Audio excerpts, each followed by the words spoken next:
Muy buenas tardes tengan todos y todas y bienvenido a este segundo webinar dentro del ciclo de capacitación e instrucción del Centro de Reducción para la Prevención de Riesgos de América Central y República Dominicana, CEPRENA. En el día de hoy, y continuando nuestra línea de acciones para la preparación y respuesta a inundaciones, tenemos un tema muy importante y es la evaluación del riesgo hídrico y el modelado de inundaciones. Es un tema que nos va a profundizar y nos va a dar otras luces en la preparación de la respuesta a emergencias por esta amenaza. Para abrir este webinar, nos va a dar sus palabras la licenciada Claudia Herrera Melgar, secretaria ejecutiva del CEPRENA. Adelante, buenas tardes, por favor. Adelante, licenciada. Muchísimas gracias, ingeniero Vélez. Muy buenas tardes. Primero que todo, agradecerle al ingeniero Rafael Oriamuno, consultor experto en temas de hidrología e hidráulica, que hoy nos comparte su vasta experiencia y sobre todo su conocimiento en estos temas tan importantes. También quiero agradecer a todos los participantes que nuevamente se conectan en este webinar del ciclo de formación, gestión y respuesta ante inundaciones. Es importante que sigamos con el camino del aprendizaje y que podamos absorber y aplicar en nuestros campos de acción todo aquello que pueda fortalecer los procesos de reducción de riesgo de desastres en nuestros países. Hoy en día los riesgos de carácter hídrico sobre todo son cada vez más frecuentes como consecuencia del exceso o falta de agua, parte del proceso de cambio climático y de nuestra vulnerabilidad del territorio a los efectos del cambio climático o por problemas relacionados con la calidad del agua. Las inundaciones se caracterizan por ser fenómenos hidrológicos recurrentes, potencialmente destructivos y que hacen parte de la dinámica de evolución de un cuerpo hídrico. 5 de los 8 países de nuestra región, Honduras, Guatemala, Nicaragua, República Dominicana y El Salvador, se ubican dentro de los primeros 15 países dentro del índice de riesgo climático mundial, lo que permite dimensionar los altos niveles de vulnerabilidad a amenazas hidrometeorológicas. Al igual que los informes del Banco Mundial, indican que el costo de desastres ocasionados por eventos hidrometeorológicos, sequías, inundaciones, que se han registrado en Centroamérica en los últimos 20 años, asciende a 37.338 millones de dólares.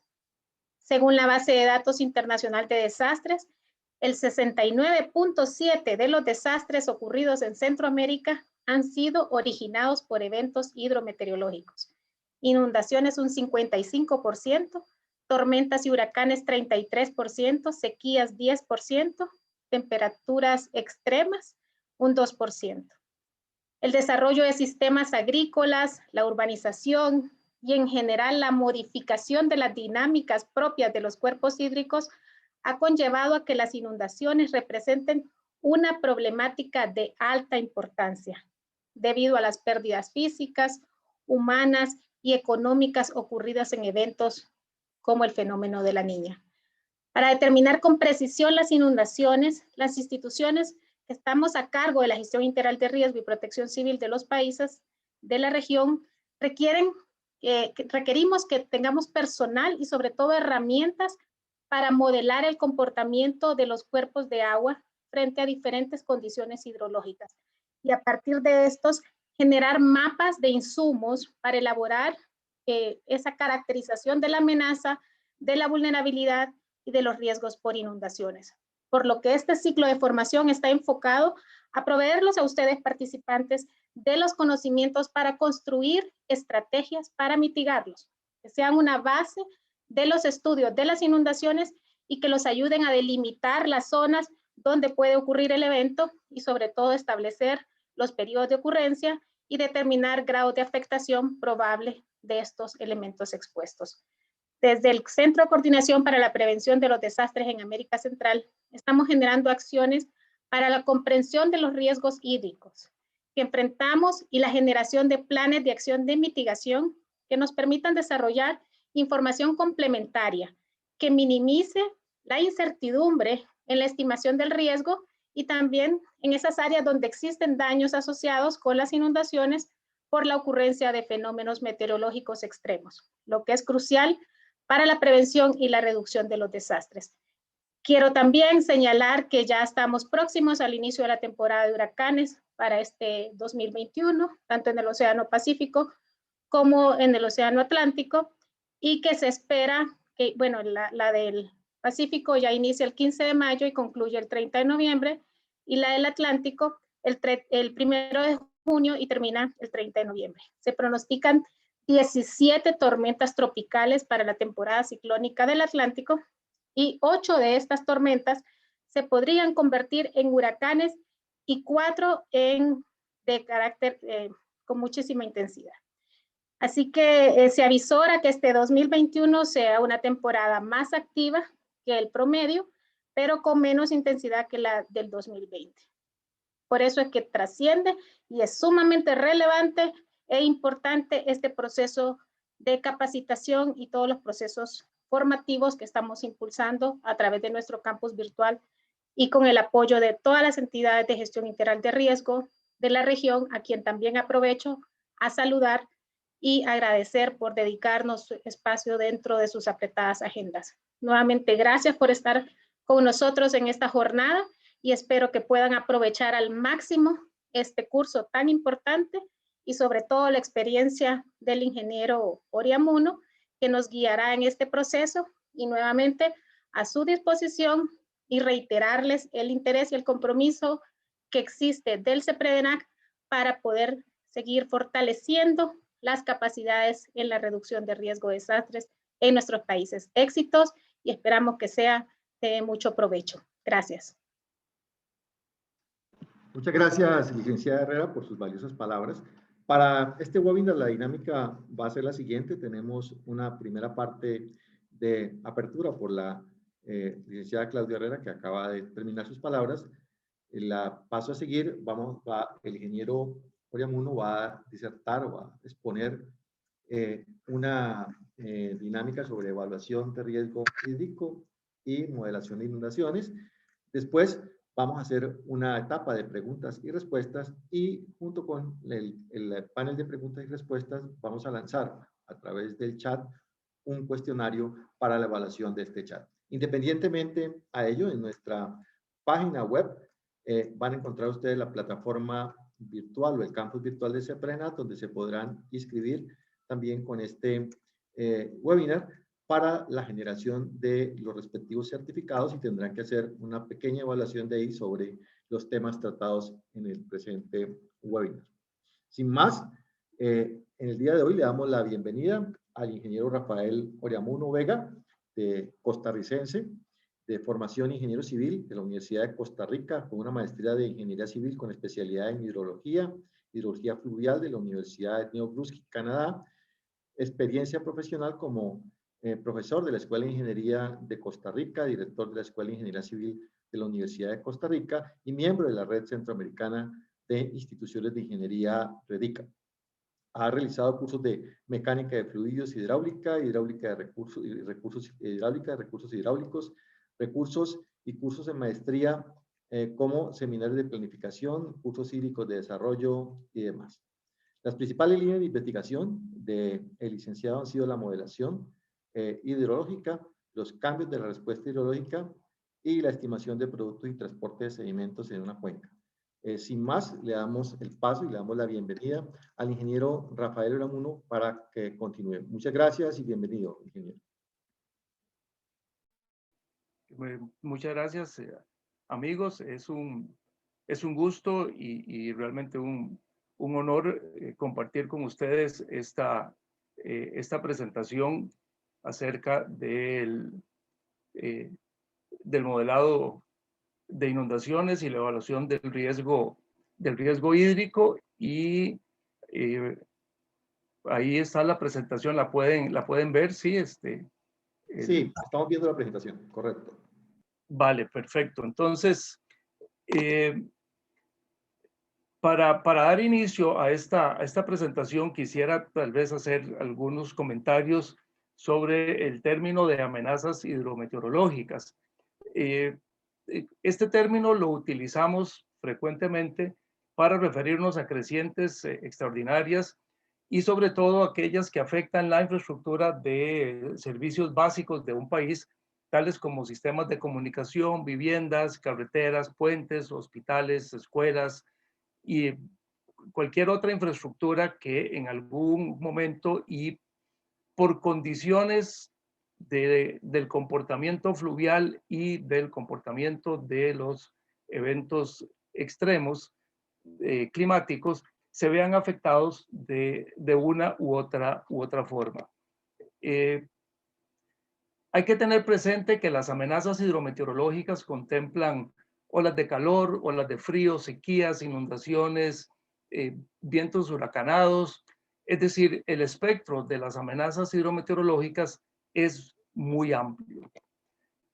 Por esta razón, dada la amplitud de lo que son las amenazas hidrometeorológicas, y como la licenciada Herrera bien lo puntualizó, realmente el impacto de lo que son las amenazas hidrometeorológicas va más allá del problema de las inundaciones.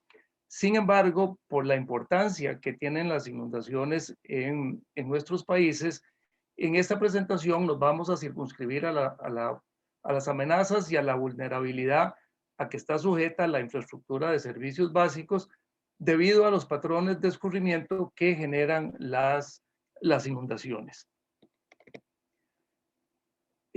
Una inundación, para definirla de alguna manera, ¿verdad?, se produce cuando una zona terrestre queda momentáneamente cubierta por agua.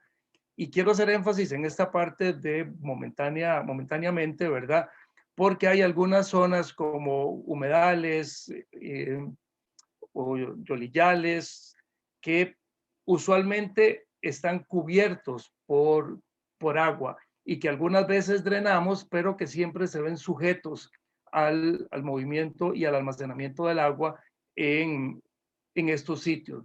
Entonces, la problemática que vamos a enfrentar o que vamos a analizar, digámoslo así, es cuando en una zona que normalmente está seca, por acumulación de aguas de lluvia, por marea de tormentas, por mareas de viento o por el desbordamiento de ríos y arroyos, la zona queda momentáneamente cubierta por el agua.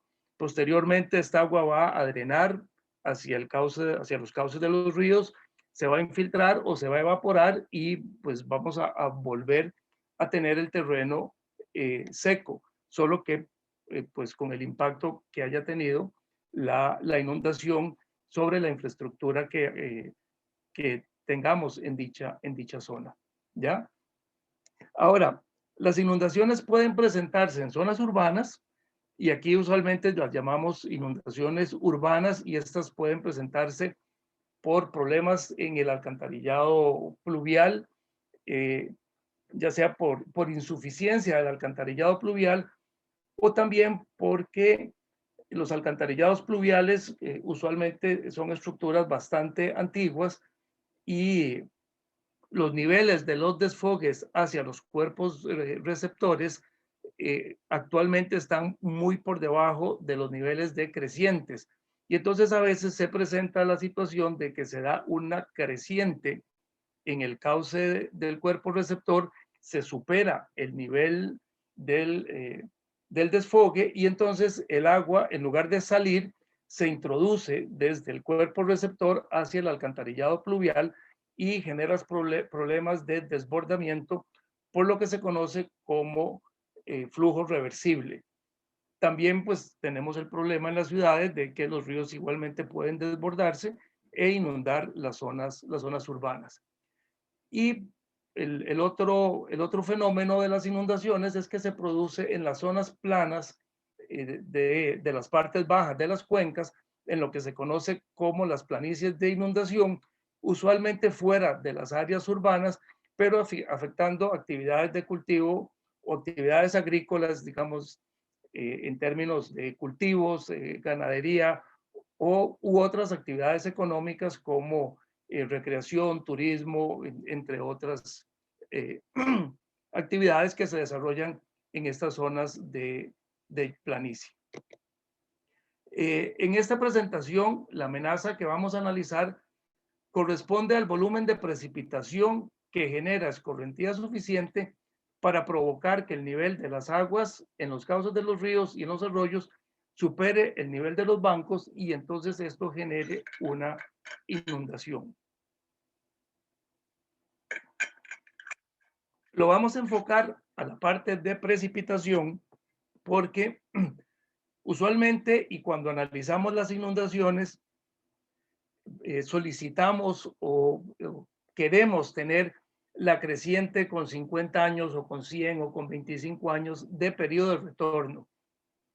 Asignarle un periodo de retorno a una inundación es una condición un poco compleja porque depende de muchos factores y el periodo de retorno de una creciente no necesariamente es igual al periodo de retorno de las tormentas que producen las crecientes.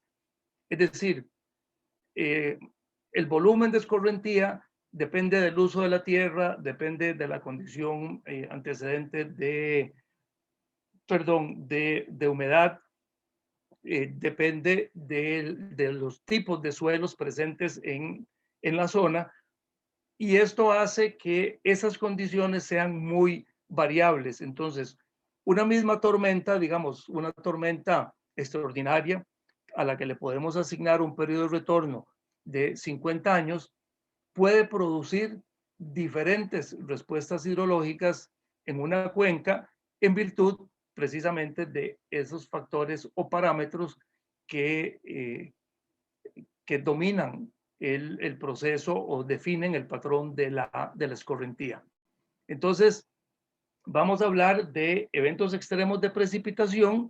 Esos eventos extremos de precipitación van a generar un patrón de escorrentía que hace que el nivel de las aguas en los cauces de los ríos supere el nivel de los bancos y entonces se generen problemas de inundación. Entonces, como les decía, la amenaza de las inundaciones está sujeta a la probabilidad de que ocurra una tormenta extraordinaria y esto a su vez define el riesgo a que puede estar sujeta la infraestructura o los habitantes de las zonas propensas a inundarse. La vulnerabilidad, por lo tanto, lo que establece es cuán preparados estamos en términos de la infraestructura de servicios básicos y en términos de la respuesta social, es decir, de hacer evacuaciones o traslados a tiempo para que estos patrones extremos de escorrentía afecten lo menos posible la infraestructura, así como que no presenten problemas de pérdidas de vidas humanas. Usualmente, y sobre todo para los que somos ingenieros, nos sentimos muy tranquilos cuando diseñamos una estructura de servicios básicos y consideramos un evento extremo que ocurre con una frecuencia de una vez cada 50 años o cada 100 años en promedio. Sin embargo, aunque el volumen de precipitación para el periodo de retorno de diseño se mantenga constante o relativamente constante, los patrones de la escorrentía son variables en el tiempo y esto hace que el riesgo y la vulnerabilidad no sean constantes en el tiempo. Como decíamos anteriormente, digamos, uno de las condiciones para que se presenten inundaciones es la condición antecedente de humedad y esto es muy variable en el tiempo, ¿verdad? Pero sobre todo el uso de la tierra es un factor muy, muy importante, ¿verdad? Aquí he listado los patrones, los parámetros que definen los patrones de escorrentía, que son la topografía, el clima, la geología y el uso de la tierra. Todos estos parámetros cambian en el tiempo. Algunos, como la geología, cambian muy lentamente. Digamos, el ciclo geológico toma miles y millones de años, ¿verdad? El clima en estos momentos estamos viviendo un proceso de cambio de clima y lo mismo, pues la topografía cambia con el ciclo geológico, aunque también en algunos momentos por deslizamientos o sismos se puede ver afectada la topografía de una manera drástica, y el uso de la tierra es el factor que tal vez cambia con mayor rapidez en virtud de la capacidad que hoy en día tenemos en términos tecnológicos de modificar el uso de la tierra. Entonces, al modificarse estos factores que definen el patrón de la escorrentía, el volumen escurrido, la velocidad del escurrimiento, la magnitud de los caudales y la frecuencia con que ocurren también cambia. Y cuando esto cambia, entonces cambia el nivel de la amenaza y cambia también el nivel del riesgo. O sea, por lo tanto, el riesgo y la vulnerabilidad a que está sujeta la infraestructura y las actividades económicas en las planicies de inundación cambian a lo largo del tiempo. Como comentaba anteriormente, de los 4 factores mencionados, el cambio en el uso de la tierra es el que puede presentarse con mayor rapidez. El cambio en el uso de la tierra usualmente se da por factores humanos, tales como los procesos de desarrollo agrícola, procesos de urbanización, pero también puede darse por fenómenos naturales tales como deslizamientos o terremotos. A manera de ejemplo, quiero presentarles a ustedes el cambio que en los últimos 70 años se ha presentado en la cuenca del río María Aguilar.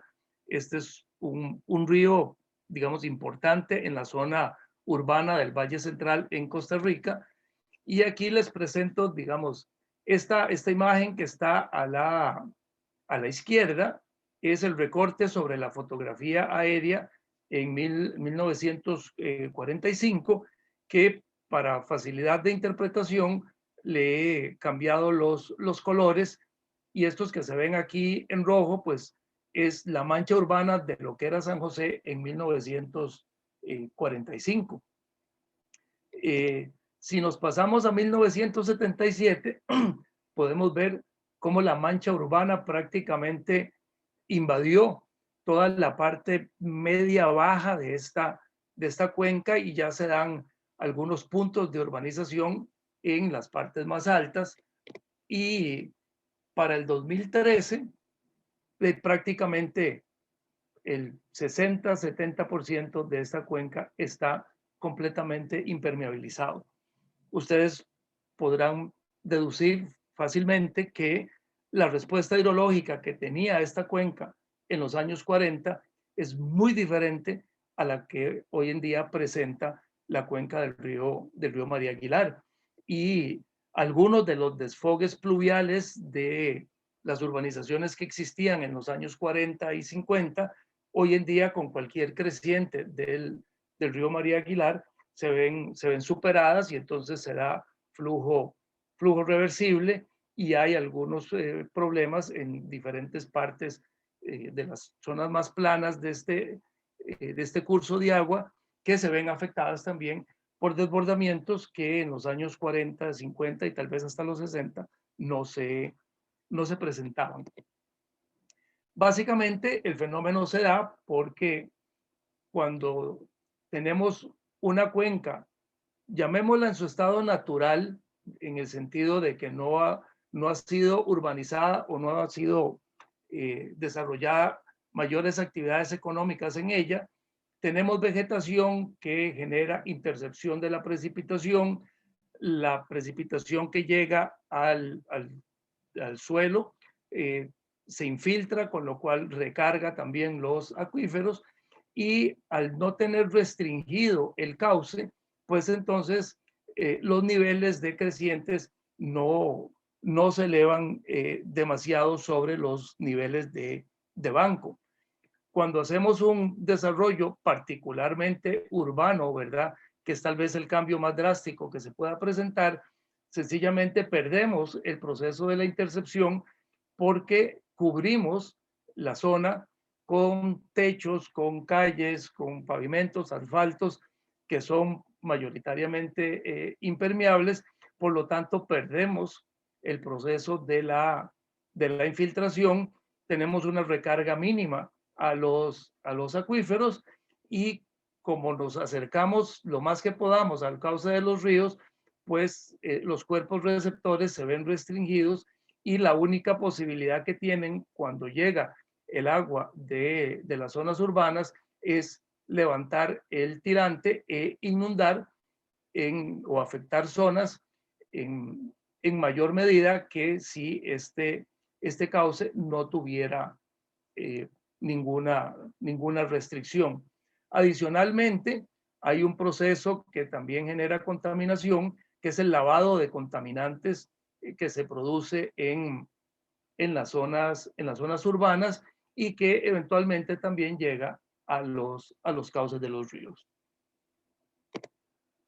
Ahora, para no quedarnos básicamente en este cambio de uso de la tierra, también fenómenos naturales, en este caso el que voy a presentar, el terremoto de Limón del 22 de abril de 1991, también generó un impacto sobre el uso de la tierra. Vean que aquí, por ejemplo, parte de este cañón perdió toda esta masa de vegetación y todo este material vino a parar al cauce de los ríos, lo que genera un incremento del caudal sólido o del transporte de sedimento.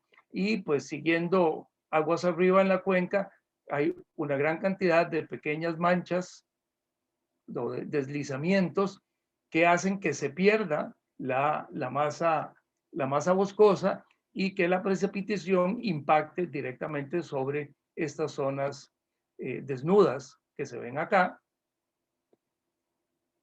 ¿verdad? Y que generan como impacto el que este transporte de material se vaya acumulando en las partes más bajas de los cauces de los ríos, ¿verdad? Digamos, aquí se puede observar en este cañón cómo va quedando en algunos sectores todo este material que se produjo aguas arriba. ¿Ya? Estos cambios en el patrón de la escorrentía también generan cambios en los cauces de los ríos que afectan la magnitud y la frecuencia de los eventos extremos de caudal. Esta imagen me gusta mucho porque este señor Lane en algún momento estableció que el caudal líquido, el caudal líquido por la pendiente o por el gradiente hidráulico que tienen los cauces de los ríos es proporcional al caudal sólido y a las características del material de ese caudal sólido que transporta el cauce de un río. Entonces, si estas dos cosas están en equilibrio, tenemos un cauce estable. Pero si, como vimos ahora, se incrementa el transporte del caudal sólido, entonces se genera una desestabilización del cauce o de los cauces de los ríos que hace que el río empiece a divagar en términos horizontales y en términos verticales, de manera que a veces zonas que antes no se inundaban, de un momento a otro ahora empiezan a inundarse, o si el fondo de los cauces se eleva por efecto de la acumulación de material en el fondo del cauce, pues entonces el río o el cauce del río tiene menor capacidad para transportar caudal líquido y por lo tanto con tormentas con menor volumen de precipitación, el río se desborda con mayor facilidad, haciendo que la frecuencia de las inundaciones se incremente. Por esta razón, aunque la frecuencia de los eventos extremos cambia poco en el tiempo, es decir, si tomamos el volumen de tormenta con 50 o con 100 años de periodo de retorno, eso en nuestro análisis estadístico nos puede dar valores de que es una tormenta extraordinaria con 200 milímetros y si aplicamos otra metodología nos dará 210 y con otra 195 y cuando agregamos eventos extremos que se registren recientemente, esto lo que viene a hacer básicamente es a confirmar nuestro pronóstico estadístico sobre los volúmenes de precipitación y de escorrentía lo que sucede es que los patrones del escurrimiento y los cauces de los ríos sí cambian continuamente a lo largo del tiempo y por lo tanto hay que estar evaluando de manera continua el riesgo de los servicios básicos o de la infraestructura de servicios básicos o inclusive el riesgo de zonas urbanas o de actividades económicas ante los cambios en las respuestas hidrológicas que presentan los cauces de los ríos. Entonces, como ustedes pueden ver, la situación pues es muy interesante porque no es una condición estática en el tiempo. No por hacer los mapas de inundación, digamos, o la evaluación de una zona en un determinado momento, ya por haberla hecho, ya eso va a quedar así hasta el final de los tiempos, ¿verdad? Sino que vamos a tener una condición en términos de la respuesta hidrológica de la cuenca que es cambiante en el tiempo. Entonces, ante esta situación, creo que cabe preguntarse cómo lidiar con el problema de las inundaciones, ¿verdad? Y aquí el enfoque que se está dando actualmente con respecto a las inundaciones es por medio de un enfoque integral del manejo de los recursos hídricos. Y para ello, el primer paso que se debe dar como sociedad es aprender a vivir con las inundaciones y adaptar nuestras actividades y estilos de vida según sea el comportamiento de las inundaciones. En este momento hay varios enfoques interesantes, digamos, los europeos, liderados por los holandeses, están con el concepto de trabajar con la naturaleza. Es decir, una vez que hemos caracterizado las inundaciones, adaptar nuestra infraestructura a esas características de las inundaciones. Los holandeses también en Europa y los chinos en Asia están liderando una serie de procesos de cambio en las ciudades, lo que ellos llaman las ciudades esponja, es decir, incorporar una mayor cantidad de vegetación en las zonas urbanas, aumentar las zonas de infiltración, utilizar lo que llaman infraestructura verde en términos de cunetas verdes, techos verdes, paredes verdes también, de manera que parte del agua de lluvia sea atrapada por la vegetación, parte de esta agua también se pueda infiltrar hacia la parte de los acuíferos y que los volúmenes de escorrentía sean cada vez menores, ¿verdad? Esto es ese enfoque que los holandeses han llamado trabajar con la naturaleza. Y esto nos implica a reconocer y a aceptar como sociedad que vivimos en países que se encuentran sujetos a inundaciones periódicas y lo que nos permite, en términos de nuestros países y nuestras sociedades, es desarrollar la cultura y, muy importante, la disciplina para adaptarse a convivir con las inundaciones y a tomar las medidas tanto estructurales como no estructurales que permitan aprovechar los beneficios de las inundaciones y disminuir los daños que las inundaciones provocan. El segundo paso es caracterizar las inundaciones y esta caracterización de las inundaciones permite definir la política para el manejo de las inundaciones, así como las medidas estructurales y las no estructurales que vayamos a implantar para el manejo de la escorrentía. Ahora, la caracterización de las inundaciones se hace por medio del modelado de crecientes y el modelado de crecientes se desarrolla en 3 pasos. El primer paso es analizar los eventos extremos de precipitación. Y este paso es fundamental ya que la respuesta hidrológica de una cuenca depende en gran medida de la distribución espacial y temporal de la precipitación. Es por esta razón que, además de los eventos extraordinarios de precipitación, se debe caracterizar la distribución espacial y temporal de la tormenta que se genera con estos eventos extraordinarios. Aquí tenemos, por ejemplo, esto es en una misma cuenca acá en Costa Rica, que es la cuenca del río Virilla. Es una cuenca relativamente pequeña, no supera los 800 kilómetros cuadrados, pero vean, estas son las distribuciones típicas de las tormentas en la parte alta.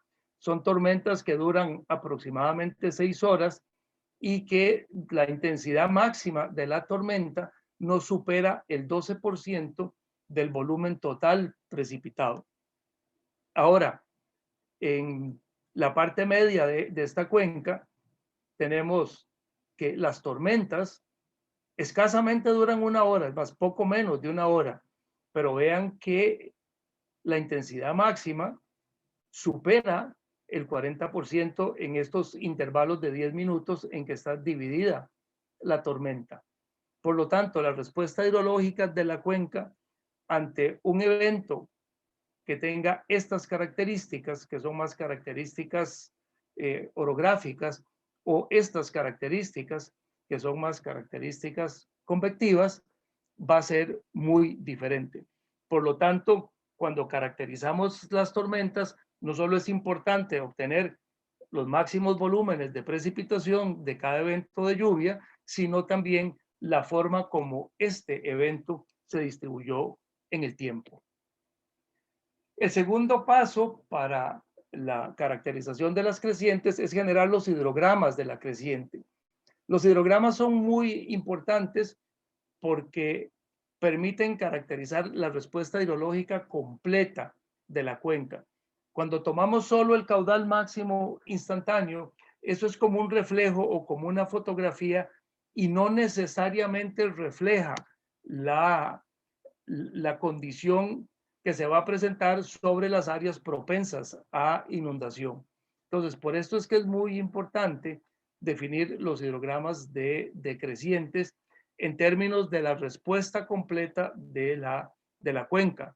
A partir de estas respuestas se puede generar, por medio de la teoría del hidrograma unitario, lo que se conoce como la respuesta típica de la cuenca, y para las condiciones actuales de uso de la tierra, de características de cauce, de topografía y de las condiciones climáticas, se puede entonces definir una respuesta típica con la cual se puede hacer la evaluación del riesgo y el diseño de las medidas estructurales y las medidas no estructurales.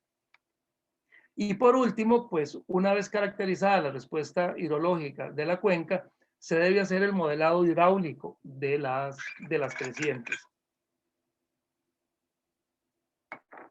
El modelado hidráulico permite transformar los caudales en niveles de inundación y en velocidades de flujo. Y aquí también quiero hacer énfasis que la inundación no solo puede ser problemática por el nivel, es decir, si en la llanura de inundación, en las zonas habitadas o en las zonas de cultivo, pues el nivel del agua alcanza 1 metro o más, pues tenemos un problema, y un problema serio, ¿verdad? Pero también puede ser que alcance niveles de 40 o 50 centímetros, pero que las velocidades sean muy altas, digamos, ya velocidades superiores a 1,5 metros por segundo o 2 metros por segundo, ya aunque el tirante o el nivel de agua sea muy bajo, ya si uno tropieza, el agua lo puede arrastrar y eso también genera un problema. Por lo tanto, no es solo el nivel, sino también la velocidad la que debemos caracterizar con este análisis hidráulico. Ahora, el modelado hidráulico de crecientes requiere los siguientes insumos: el modelo de elevación digital de la planicie de inundación, para lo cual se requiere el levantamiento topográfico de la planicie y el uso de la tierra en la planicie de inundación para estimar el coeficiente de rugosidad de la planicie. Aquí les presento, esto fue para la evaluación de una carretera en una planicie en la zona norte, acá en Costa Rica, y aquí pueden ver que el el área que se requiere levantar realmente es un área muy amplia. Usualmente no le damos la importancia al análisis de la topografía, pero es vital contar con la llanura de inundación, porque la inundación puede empezar como por aquí, digamos, en estas zonas o por acá, aunque aquí todavía el río mantenga un cauce con la suficiente capacidad de transporte como para que la inundación no se dé en las primeras etapas de la creciente en este tramo. Entonces, esta respuesta hidrológica puesta sobre este modelo de elevación digital nos permite identificar esas zonas frágiles, llamémoslas, o en las cuales las inundaciones se empiezan a presentar de manera inicial.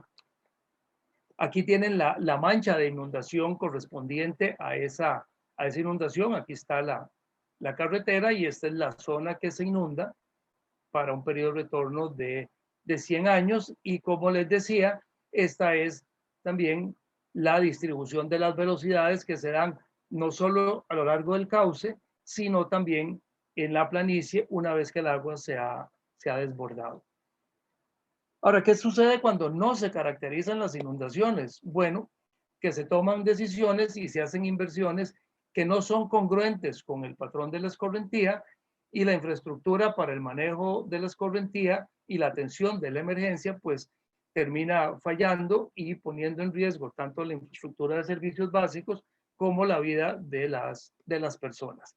Aquí, por ejemplo, podemos ver, digamos, algunas veces, este es un río que se conoce como trenzado, y a este río, por ejemplo, si quisiéramos hacer una protección, debemos contemplar que el cauce va de extremo a extremo de toda la trenza de cauces, no solo a lo largo del cauce principal, ¿verdad? Y por esta razón, digamos, en algunas zonas en este cauce del río, el área de lo que es cauce tiene un ancho de hasta 2 kilómetros. Lo mismo aquí, ¿verdad? Digamos, aquí el río podría cortar en este punto, y si hacemos un dique para proteger esta comunidad de acá, puede ser que en algún momento, cuando el río corte, pues tenemos el dique, hicimos una gran inversión, pero ya el río no pasa por aquí, y esta otra comunidad de acá, con con esta actividad económica de acá, terminan quedando desprotegidas ante este potencial cambio del curso del río. Y lo que sucede es esto, ¿verdad? Que tenemos carreteras en sitios que no corresponde, que se nos inundan, o diques, digamos, como este que se ve aquí, que falló por falta de capacidad en el cauce del río, o estructuras de protección como estos gaviones que terminan fallando, o digamos para actividades económicas donde todo este material que son arenas terminan anegando las zonas de cultivo, obstrucciones a lo largo del cauce del río en estructuras de puente, espigones que fallan, barras de sedimento o puentes que se ven afectados por falta de caracterizar las crecientes, ¿verdad? Voy a pasar estas un poco rápido en virtud del tiempo. Pero entonces, para lidiar con las inundaciones hay que cambiar el enfoque de protección o de que hemos tenido, digamos, a lo largo del tiempo al enfoque de manejo de las inundaciones. Y desde el punto de vista de manejo, lo que se pretende es reducir la frecuencia y la magnitud de las inundaciones, y para lo cual no solo debemos tomar las medidas para minimizar la exposición al riesgo y la vulnerabilidad, sino que debemos complementar toda la infraestructura que se desarrolle con medidas no estructurales, como definición de áreas de zonificación y de zonas de protección para cuando se presentan crecientes extraordinarias. Ahora, el concepto de manejo de las inundaciones identifica cinco fases para la implantación de medidas, y estas 5 fases son las siguientes. La primera es protección contra las inundaciones por medio de la modificación de las características de las ondas decrecientes, utilizando sistemas de almacenamiento, canales de desvío, diques, ensanchamientos de cauces, entre otras, que ya hemos visto que por sí solas son insuficientes. Entonces tenemos una fase 2, que es la prevención de daños, evitando la exposición a la amenaza por medio de zonificación de las zonas propensas a inundación, y construcción de infraestructura adaptada a las características de las inundaciones, y muy importante, por medio de los sistemas de alerta temprana. La fase 3 es la preparación de las comunidades y de los técnicos en general ante los eventos de inundación, por medio de construir la conciencia en la población sobre la necesidad de tener planes para actuar en una emergencia y seguirlos cuando el evento se presente. Esto es, digamos, en la población, en el sentido de que a veces el pronóstico se puede dar, pero el evento también se puede disipar en el tiempo, y lo que se había pronosticado como un evento extremo terminó siendo tal vez un evento ordinario. Entonces no hay que dejar que esto nos engañe tanto a nosotros los técnicos como a las comunidades, y que nos pase lo del famoso cuento de ahí viene el lobo, y cuando de verdad llegó no estábamos preparados para recibirlo, ¿verdad? La fase 4 es la preparación para responder oportunamente durante la fase crítica de la inundación y recuperar por medio de la iniciativa local como primera respuesta los daños ocasionados por la inundación, así como proveer operaciones de rescate y evacuación. Y la fase 5 pues viene a ser la parte de la recuperación, restaurando los servicios básicos. Y aquí es muy importante de nuevo la parte de caracterizar los eventos extremos, porque algo que hemos hecho en nuestros países aquí a nivel centroamericano es replicar el riesgo o la amenaza, digámoslo así. Muchas veces por la presión social y por la magnitud de los impactos, pues terminamos reconstruyendo infraestructura o reubicando a la población en los sitios que ya se habían inundado o que habían presentado problemas de inundación. Y entonces se convierte en un círculo vicioso. La inversión que hacemos para recuperar infraestructura la volvemos a perder al poco tiempo, porque la zona se vuelve a ver afectada por una inundación. Entonces es muy importante, con la caracterización de las crecientes, poder reubicar tanto las poblaciones, las actividades económicas y la infraestructura, de manera que se minimicen los impactos de futuras inundaciones. En este enfoque se entiende que el Estado y los ciudadanos aceptamos que la seguridad absoluta no existe, y que ambos debemos cooperar para reducir el riesgo ante las inundaciones. El mayor desafío que enfrentamos es mantener la conciencia de todos, o sea, las autoridades de gobierno, los ciudadanos, empresas privadas, o sea, todo el mundo, de que el riesgo ante los eventos de inundación está siempre presente, aunque se tengan periodos largos de tiempo sin que se presenten problemas por inundaciones. Por lo tanto, es imprescindible mantener la eficacia de las medidas de protección en el largo plazo, para lo cual igual debemos contar con un presupuesto, digamos que suficiente, para poder dar mantenimiento a la infraestructura de protección frente a las inundaciones.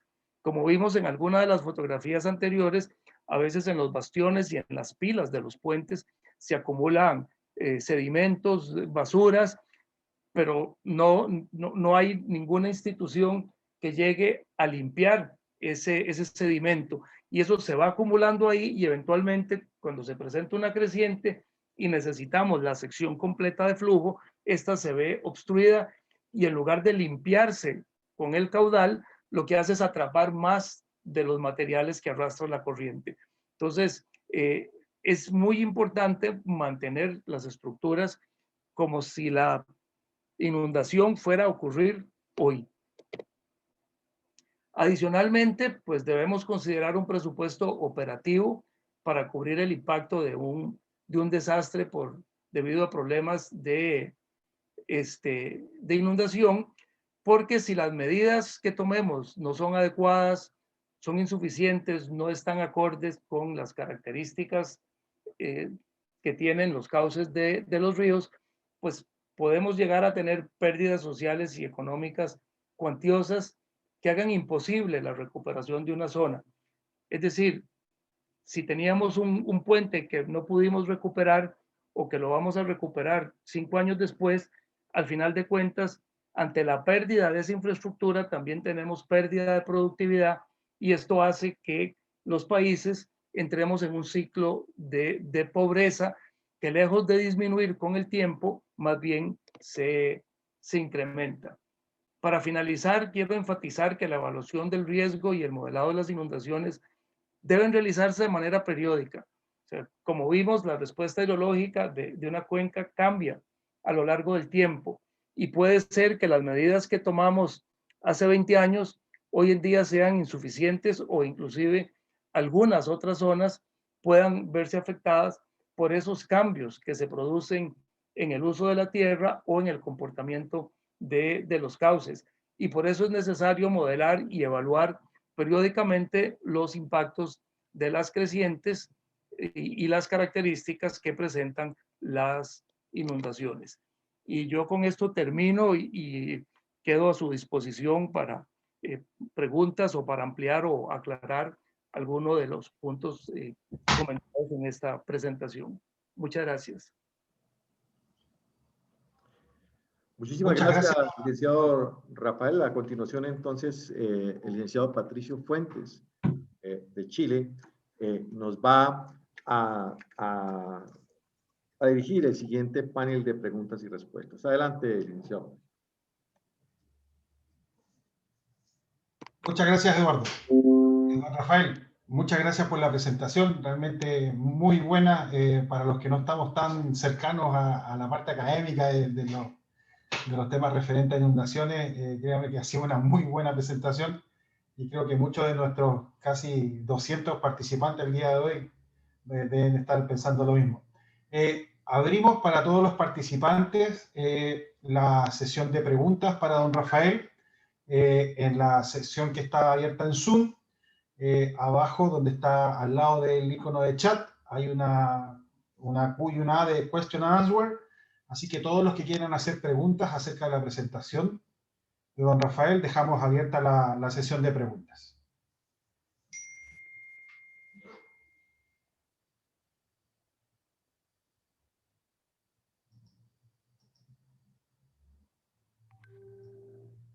Vamos.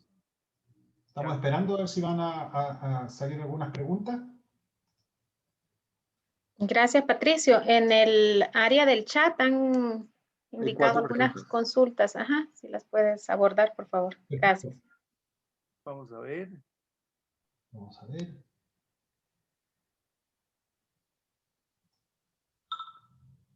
Si no la encuentras, Patricio, hago la primera. ¿Ya? Sí, por favor. Aquí están, okay. Aquí aparecieron. Perdón, okay, dale. Aquí aparecieron. Stephanie Curi dice, la pregunta es la siguiente: ¿qué indicadores se deben considerar para determinar el índice de vulnerabilidad? Me imagino que es el índice de vulnerabilidad ante inundaciones.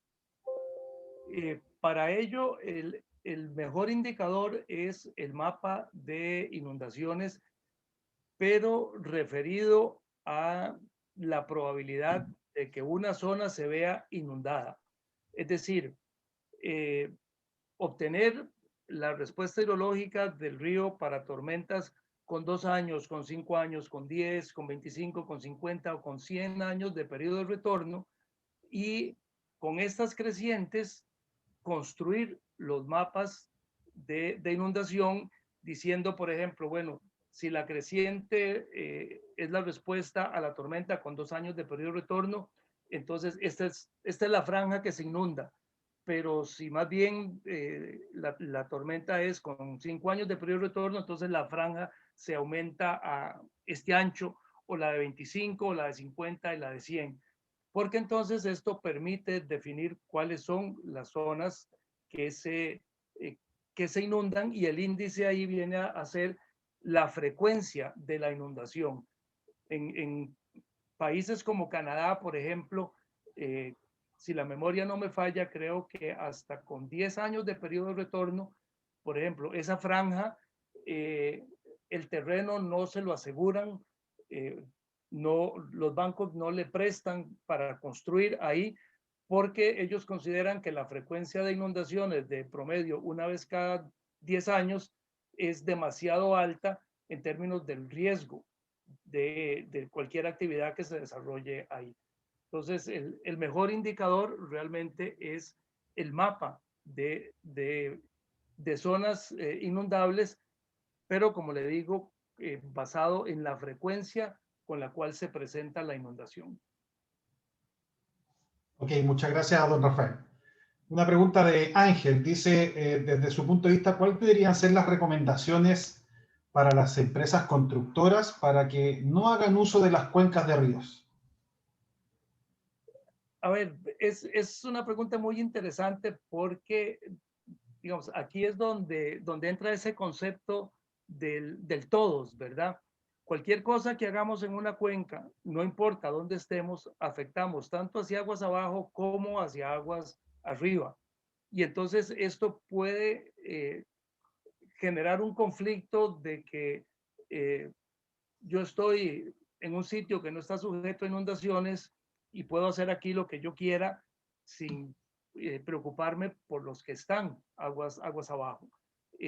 Desde ese punto de vista es muy importante desarrollar el concepto de que podemos utilizar diferentes zonas y diferentes áreas, pero que ese uso conlleva la responsabilidad de no incrementar los problemas de inundación que ya naturalmente se producen aguas abajo. O sea, esto nos lleva a utilizar lagunas de detención, embalses, es decir, hay una serie de condiciones y características para los que están en la parte alta que puede hacer que ese uso de la tierra de la parte alta incremente su costo de desarrollo en función de no incrementar el riesgo de las actividades y personas que se encuentran aguas abajo. Entonces, es una condición no solo legal, porque a veces las leyes se hacen, pero quedan ahí y nadie las cumple, ¿verdad? Sino también de conciencia, porque uno de los aspectos más complicados de manejar las inundaciones es que quien la provoca no la sufre. Y eso es muy complejo.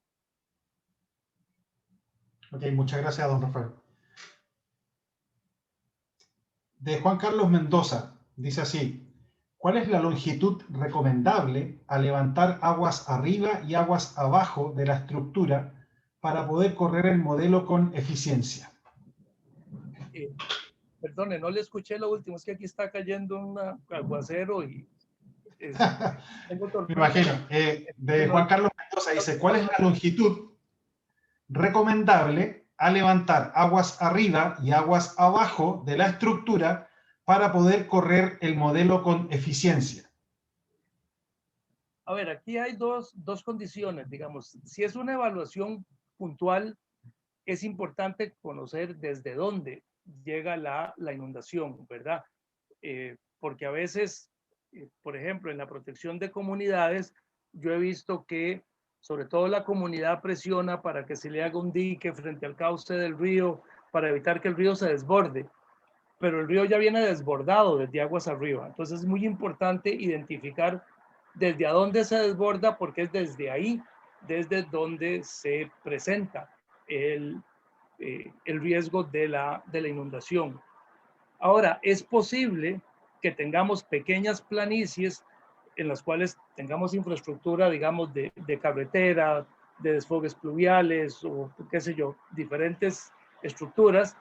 Y entonces, aquí lo que es importante es determinar de previo si el flujo es subcrítico o supercrítico, es decir, qué es lo que predomina en la zona donde está la estructura. porque si el flujo es subcrítico, es decir, que tiene tirantes altos y velocidades bajas, el efecto del remanso de cualquier obra que hagamos ahí se va a trasladar hacia aguas arriba. Entonces tenemos que estimar cuánto puede ser esa longitud de traslado. Usualmente puede ser entre 1 y 2 kilómetros, y lo mismo hacia aguas abajo, porque igual el efecto del remanso se va a trasladar hacia aguas abajo.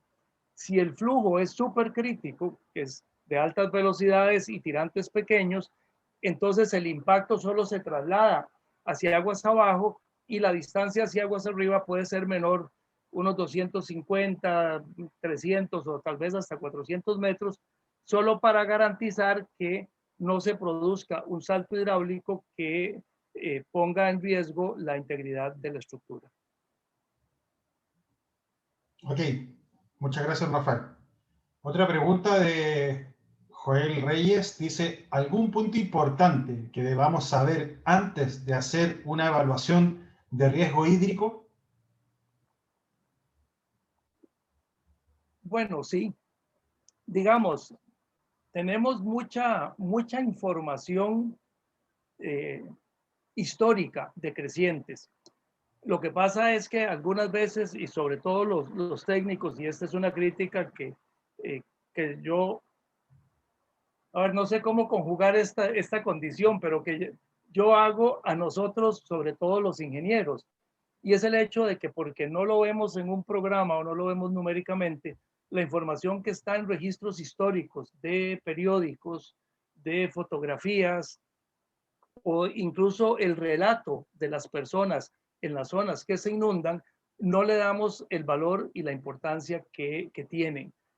Es muy importante de previo buscar en los archivos nacionales, en periódicos, ir a la zona, hablar con la gente, porque como los ríos son tan cambiantes y los patrones de escorrentía responden muy rápidamente a los cambios en el uso de la tierra, ese comportamiento que ha tenido el río o la zona a lo largo del tiempo, lo podemos caracterizar utilizando esta información. Y esa información se puede complementar con imágenes de fotografías aéreas y recientemente pues con imágenes de satélite que ya ahora se han liberado sin costo para diferentes empresas, de manera que con esa información podemos hacer una evaluación preliminar del problema, digamos, de la magnitud del problema y cuánto ha variado a lo largo del tiempo.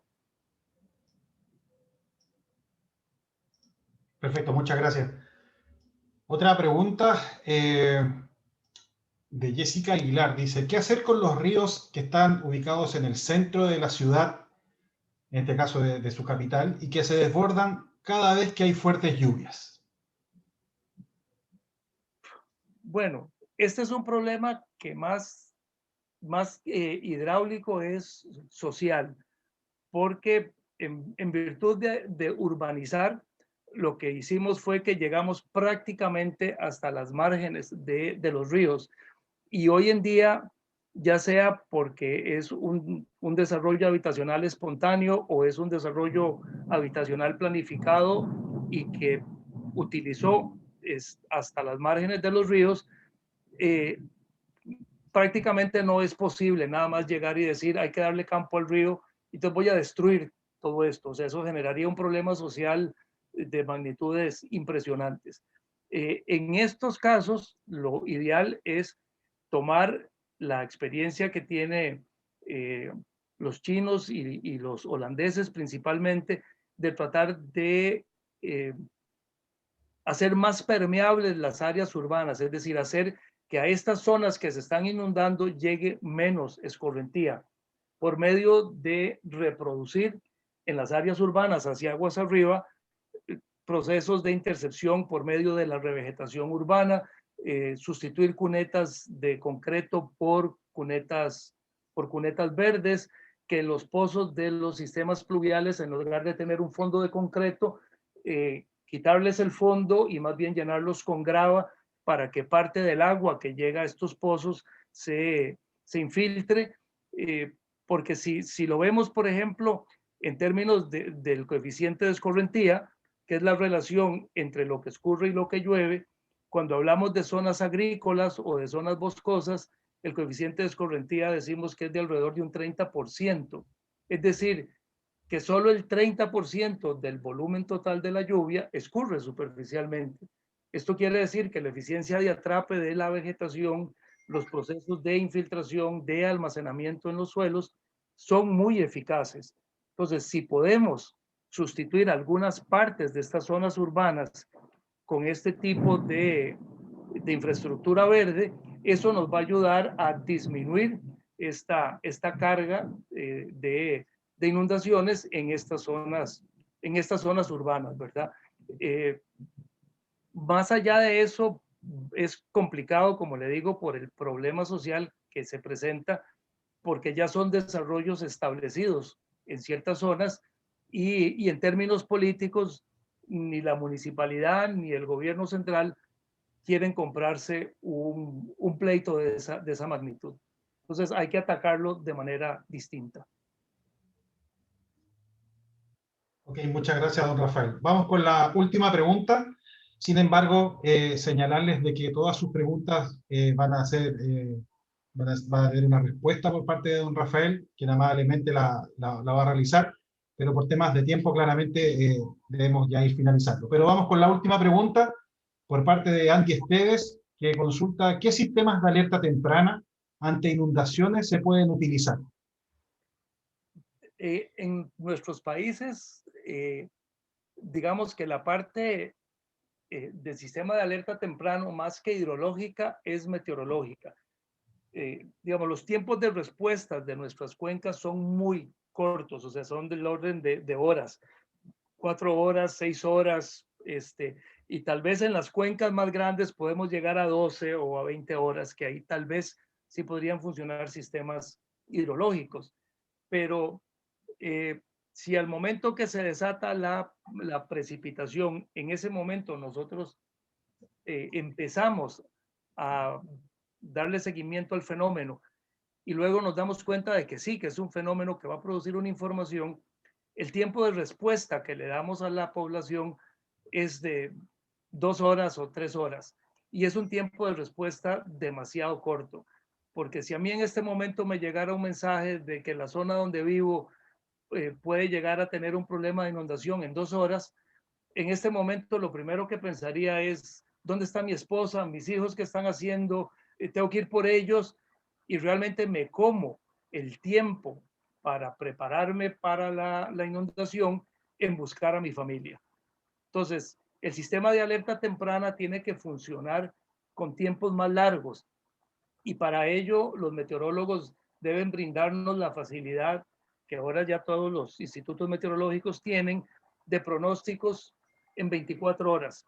Como decir, bueno, la zona se puede ver afectada en las próximas 24 horas por una tormenta severa, por una tormenta de huracán, por un frente frío, y con base en eso ir elevando niveles de alerta, como diciéndole a la gente, señores, en 24 horas puede suceder esto, estén preparados.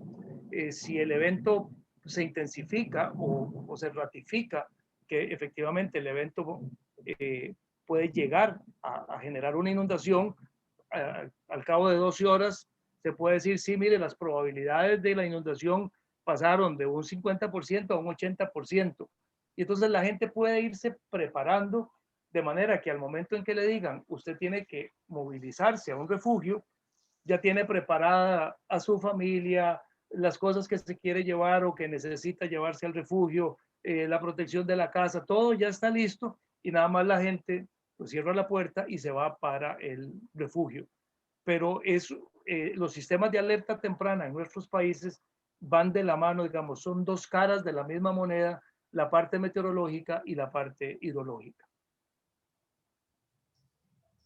Ok, muchas gracias, don Rafael, por responder amablemente todas estas preguntas. Quedan algunas más en el depositario de preguntas y respuestas, pero nos comprometemos ahí a poder responder a todas sus preguntas. Don Eduardo, entonces podríamos ya proceder con el cierre de la presentación. Muchas gracias, Patricio. Muchas gracias por su intervención, licenciado Rafael. Muy interesantes las respuestas a este ciclo de preguntas y respuestas. Como dijo el licenciado Patricio, las atenderemos a través de nuestras respectivas páginas web. A continuación, para dar el cierre al evento, va a hacer la intervención la licenciada Claudia Herrera Melgar, secretaria ejecutiva del CEPRENAC. Adelante, por favor, licenciada Claudia. Muchísimas gracias, ingeniero Vélez, ingeniero Rafael Oriamuno, excelente intervención. Ha sido una rica experiencia conocer todo lo que tiene que ver con las modelaciones de riesgo. Participantes, les agradecemos nuevamente el tiempo que nos han otorgado. Me complace ver de que hay de distintas universidades, participación de distintas universidades de la región centroamericana, al igual que de países de Sudamérica. Les comento también que estamos desarrollando el primer observatorio de recuperación a nivel regional, lo cual nos va a permitir tener una serie de información geoespacial y de caracterización territorial que queremos poner a disposición, sobre todo de la academia. Vamos a estar lanzando esta información en el próximo mes de mayo, al igual que el ejercicio de un mapatón. Así que quiero aprovechar este espacio para vincular a los participantes en específicamente de este webinar, para que contribuyan a ese análisis y a esa caracterización y la evaluación de riesgo hídrico de cada uno de nuestros países y que se incorporen también a los sistemas nacionales de gestión de riesgo. Como bien lo señalaba el ingeniero, al conocer nuestro riesgo podemos gestionarlo y obviamente esto va vinculado con acciones tanto a nivel gubernamental, pero también a nivel familiar. Así que también instamos a cada uno de ustedes que puedan desarrollar sus planes de emergencia familiares, involucrarse en sus comunidades, en sus sistemas nacionales y también que estén atentos a todos los procesos formativos que vamos a estar implementando desde el CEPRENAC. Así que estamos seguros de que vamos a ir ampliando la red de colaboradores para todo lo que tiene que ver con la identificación del riesgo, la exposición y la amenaza y sobre todo la vulnerabilidad para que podamos juntos reducir el impacto de los desastres y minimizar ese impacto tanto en lo económico como en lo social que estamos seguros nuestros países requieren de estas acciones estratégicas y sobre todo del accionar conjunto que podamos seguir promoviendo. Así que nuevamente muchísimas gracias a todos los participantes. Me agrada ver también que hay mucha participación de México. Les comento que estoy en este momento en la Ciudad de México, después de haber participado en una reunión muy importante con Chiapas. Ahora estoy con la Ciudad de México, con quien también me voy a reunir con altas autoridades para seguir vinculando y fortaleciendo las acciones entre Mesoamérica. Muchísimas gracias y nuevamente reiterarles nuestro interés y nuestro compromiso desde el CEPRENAC para seguir acompañando, atentos a cualquier sugerencia y recomendación, algún tema específico que también ustedes quisieran que abordemos. Estamos atentos a escuchar sus comentarios. No olviden llenar el cuestionario de participación, al igual que el cuestionario de evaluación que van a recibir vía correo electrónico y que de eso depende también que podamos entregarles un diploma de participación. Gracias nuevamente, éxitos y buenas tardes. Muchas gracias, Claudia, por su intervención al cierre de este evento y les damos a todos, pues, con los buenos días y las buenas tardes de hoy, un gran abrazo fraternal del CEPRENAC para toda la región centroamericana, República Dominicana, el Caribe y Suramérica. Hasta pronto. Muy amables, gracias.